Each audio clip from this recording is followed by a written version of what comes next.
C'est ici que s'est révélée l'une des plus grandes stars actuelles du MMA. C'est ici que celui que certains considèrent comme le meilleur de ce sport a pris sa retraite.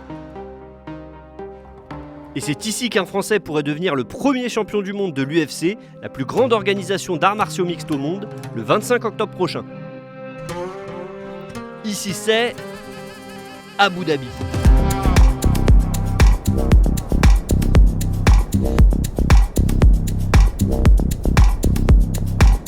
Abu Dhabi, the place to be pour la bagarre.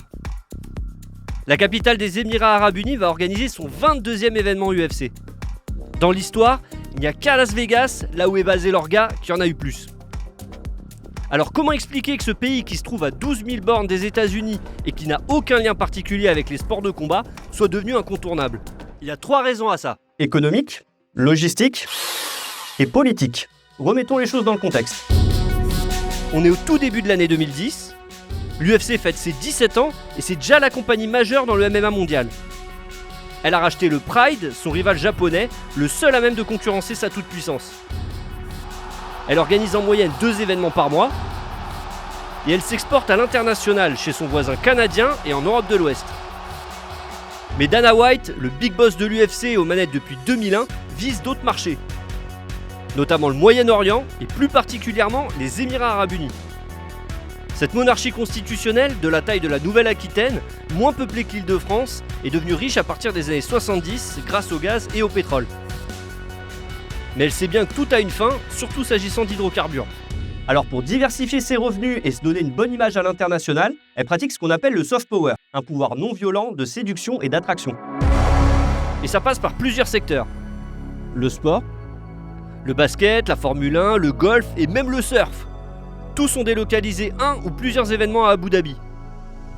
la culture.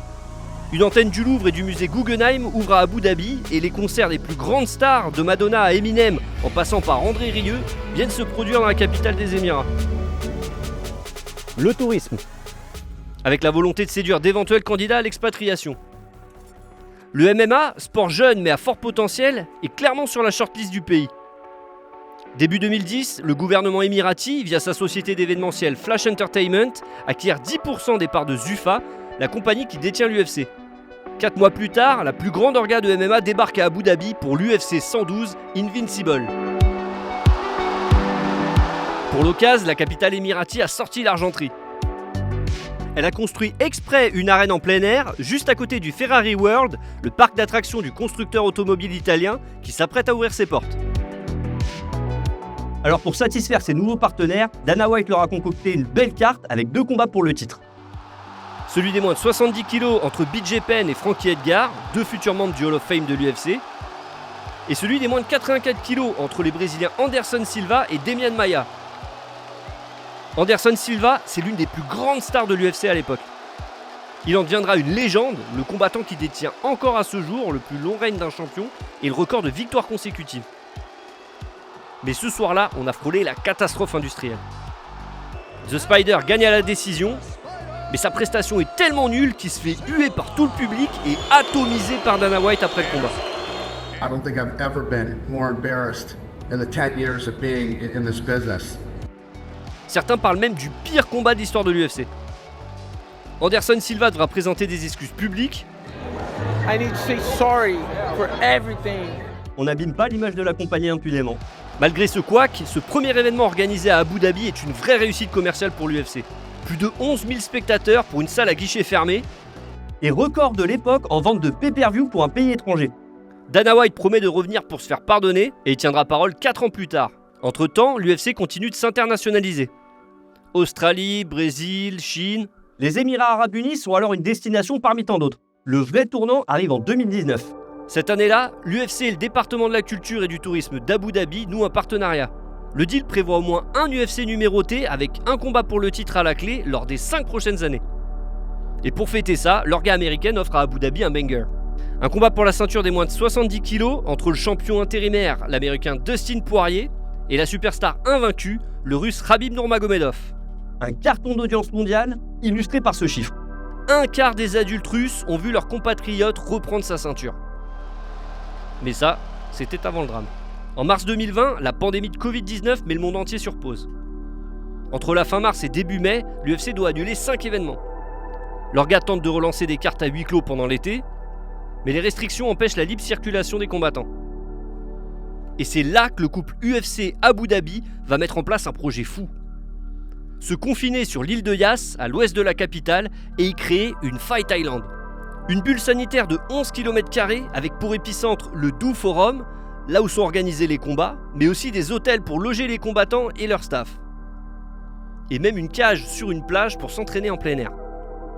Seules les personnes concernées par les combats y sont autorisées. Et pour y entrer ou en sortir, attention!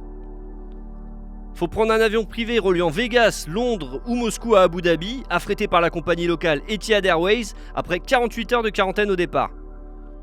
Passer par un sas de désinfection à l'arrivée, observer de nouveau 48 heures de quarantaine et être négatif à tous les tests. Et après tu peux combattre.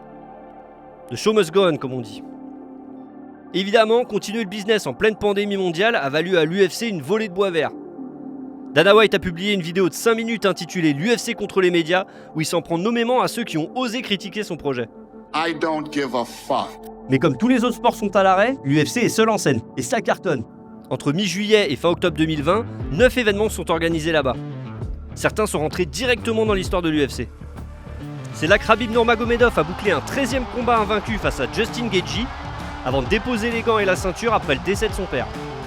C'est là que va se révéler un phénomène de 26 ans en déglinguant 2 adversaires en 10 jours.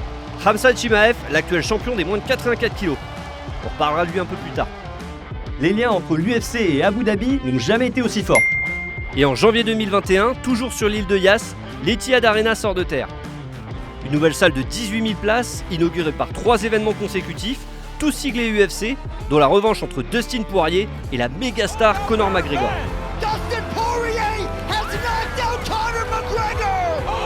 Grand favori, l'Irlandais se mange un KO par l'Américain et devient un mème malgré lui.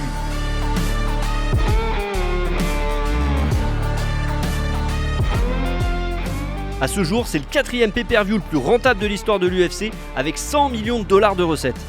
Chaque mois d'octobre, tous les yeux des fans de MMA sont tournés vers Abu Dhabi. En 2022, c'est là qu'Islam Makhachev est devenu le roi des moins de 70 kg en soumettant le roi de la soumission, Charles Oliveira. Islam Makhachev submits Charles Oliveira to win the title! Wow! Too easy! En 2023, le Russe y a défendu sa ceinture en envoyant au tapis la légende des moins de 66 kg, Alexander Volkanovski. Et en 2024, Ilia Topuria, champion des moins de 66 kg, a éteint pour la première fois de sa carrière l'iconique Max Holloway. Depuis l'année dernière, Abu Dhabi accueille aussi une Fight Night durant l'été, une carte certes moins prestigieuse qu'un UFC numéroté, mais qui renforce les liens entre les deux pays. L'amour ouf entre l'UFC et Abu Dhabi, c'est aussi politique. En 2018, 2 ans avant la pandémie, l'UFC avait posé ses valises en Russie avec 3 événements en à peine plus d'1 an. A l'époque, Khabib Nurmagomedov est la superstar de l'orga et une vague de très bons combattants russes déferle dans toutes les catégories de poids. Mais malgré les bonnes retombées, la pandémie et les relations diplomatiques exécrables entre les deux pays mettent fin à cette option. L'UFC se retrouve face à un casse-tête stratégique. Pour faire combattre les Russes qui n'ont jamais été aussi nombreux et dominateurs dans l'organisation. Et pourquoi pas Abu Dhabi? Ouais, c'est pas bête ça. L'UFC fabrique ses cartes en fonction du pays hôte. Les Français dominent la fight card de Paris, les Brésiliens celle de Rio, les Canadiens celle de Montréal, etc. Mais avec seulement 2 combattants sous la bannière des Émirats Arabes Unis, difficile de faire une carte avec une majorité de combattants locaux. Abu Dhabi devient alors la maison des combattants russes surreprésentés sur ces fight cards. La majorité des Russes qui cartonnent à l'UFC viennent des républiques du sud de la Russie, à majorité musulmane. Le Daghestan, la Tchétchénie, l'Ingouchie, ils deviennent des idoles du public émirati. Après sa défaite à domicile en Australie, Alexander Volkanovski proposait une revanche au champion Islam Makhachev chez lui, et il parlait ni de Moscou, ni de Makhachev. Should we do it again? Maybe Abu Dhabi. We deserve a win in Abu Dhabi. Abu Dhabi permet aussi de s'affranchir de certaines règles. La capitale émirati peut accueillir des combattants qui rencontrent des difficultés à entrer sur le territoire américain. C'est le cas de la star montante Khamzat Chimaev. Proche de Ramzan Kadyrov, le dictateur tchétchène sous le coup d'une sanction des États-Unis pour violation des droits humains, il était ban pendant 3 ans. Pendant ce temps, il a combattu 2 fois à cause du Covid et de plusieurs blessures, mais à chaque fois, c'était à Abu Dhabi, faute de visa pour les States. En janvier dernier, il a obtenu le passeport émirati dont il défendait les couleurs depuis 2023. Non seulement ça a réglé ses problèmes de visa, puisqu'il a de nouveau combattu aux États-Unis fin août, mais ça a permis aux Émirats Arabes Unis d'avoir un champion du monde de l'UFC dans leur rang, sans doute l'un des plus populaires à l'heure actuelle. De quoi renforcer leur image dans le sport, au moment où ils doivent affronter la concurrence de leurs voisins. L'UFC a organisé 2 événements en Arabie Saoudite et s'apprête à découvrir le Qatar en novembre prochain. Les Émirats veulent garder un temps d'avance, et ça concerne aussi les femmes. En moyenne, elles sont 2 fois moins représentées sur les cartes d'Abu Dhabi que sur les autres. Et lors du numéroté 2024, il n'y en avait aucune à l'affiche. Abu Dhabi a pris le contre-pied en organisant pour la première fois un combat pour le titre féminin au Moyen-Orient. Celui des moins de 52 kg entre les brésiliennes Virna Jandiroba et Mackenzie Dern.